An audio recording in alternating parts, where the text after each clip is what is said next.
The grand ballroom of the Hilton Grand Hotel glittered with chandeliers and soft golden lights. Elegant guests in designer suits and sparkling gowns filled the room, sipping champagne and chatting about business deals, charity projects, and the latest social gossip. A live orchestra played soft jazz in the corner, giving the evening a luxurious and calm atmosphere.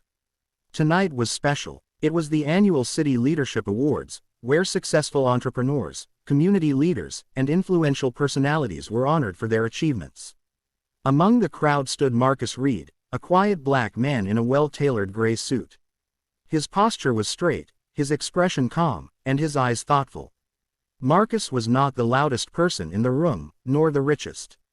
But his name had recently been making headlines. Just weeks earlier, Marcus had been nominated for the award, Father of the Year. But not everyone in the room believed he deserved it.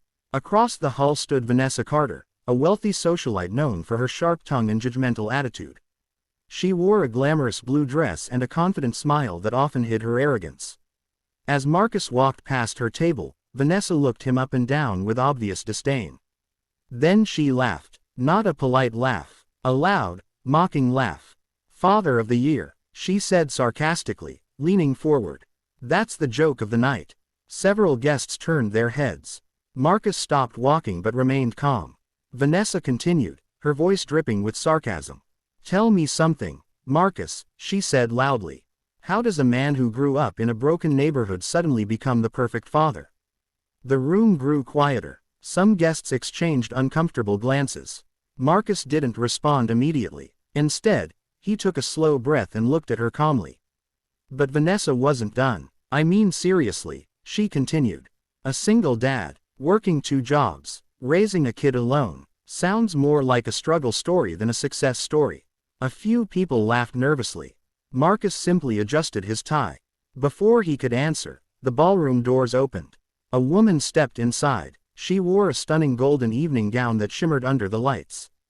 Her blonde hair was styled perfectly, and her confident walk instantly drew attention from everyone in the room. People began whispering, "Is that?" "Yes, it is." It was Claire Whitmore. Claire Whitmore was one of the most respected investigative journalists in America.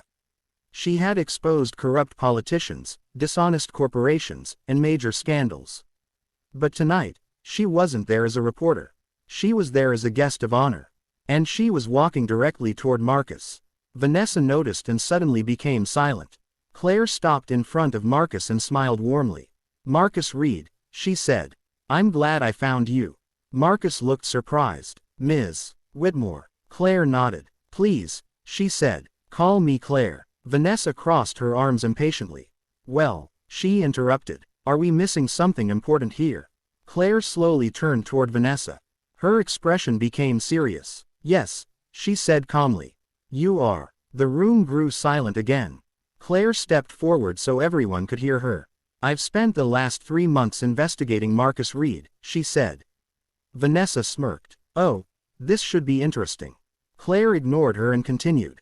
"What I found wasn't scandal," she said. "It was something much more powerful." The guests leaned closer. Claire looked around the room. 5 years ago," she said, "Marcus Reed lost his wife to a tragic car accident." Marcus lowered his eyes slightly.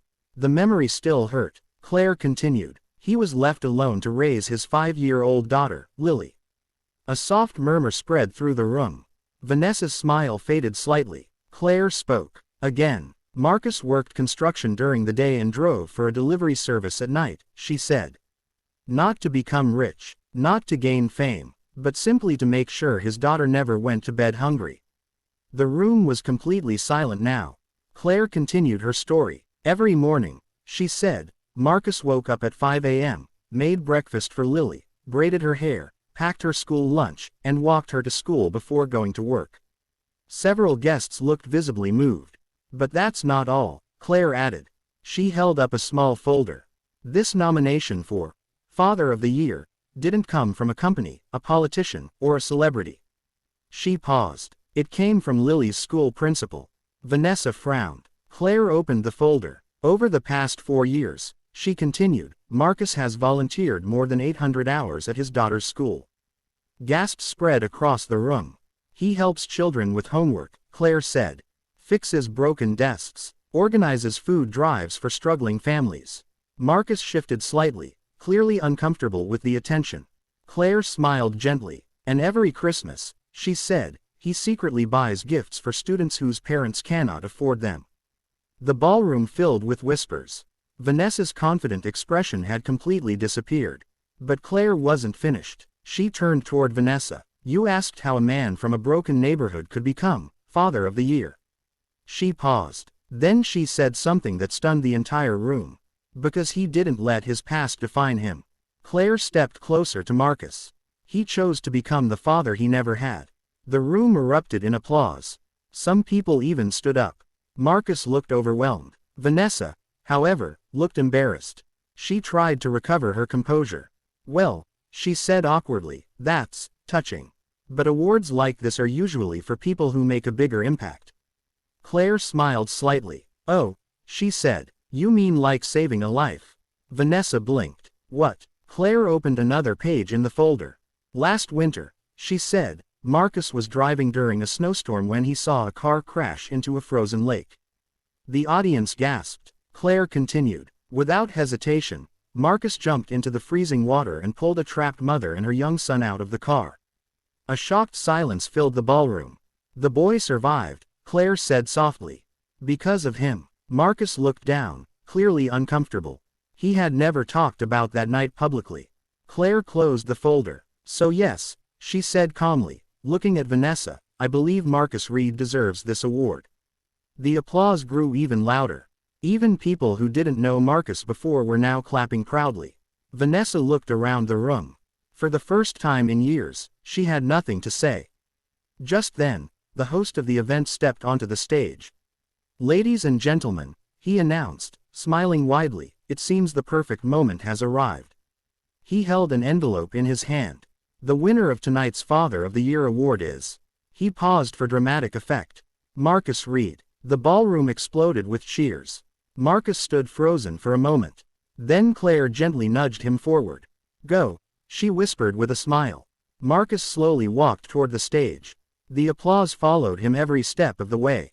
When he reached the microphone, the room became quiet again. Marcus looked out at the crowd. He took a deep breath. I'm not a perfect father, he said honestly. But every day I try to be better, because my daughter deserves the best version of me. The audience listened carefully. Marcus smiled softly. My little girl once asked me something, he continued. She said, Daddy, are heroes real? He paused. I told her yes. Then he added quietly, because heroes are just people who choose love over excuses. The room fell into a powerful silence. Then the applause returned, louder than ever. Some guests were wiping away tears. Even Vanessa looked humbled. As Marcus stepped off the stage, Claire shook his hand. You didn't just win an award tonight, she said. You reminded everyone what real success looks like.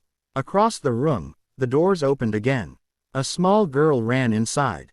Daddy. It was Lily. Marcus knelt down and hugged her tightly. Did you win? She asked excitedly. Marcus smiled and showed her the trophy. Lily's eyes lit up. I knew it, she said proudly. The entire ballroom watched the moment with warm smiles. Because sometimes the greatest victories aren't about money, fame, or status. Sometimes they're about love, and the courage to be the father a child needs.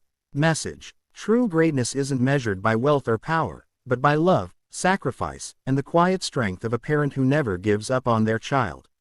Heart.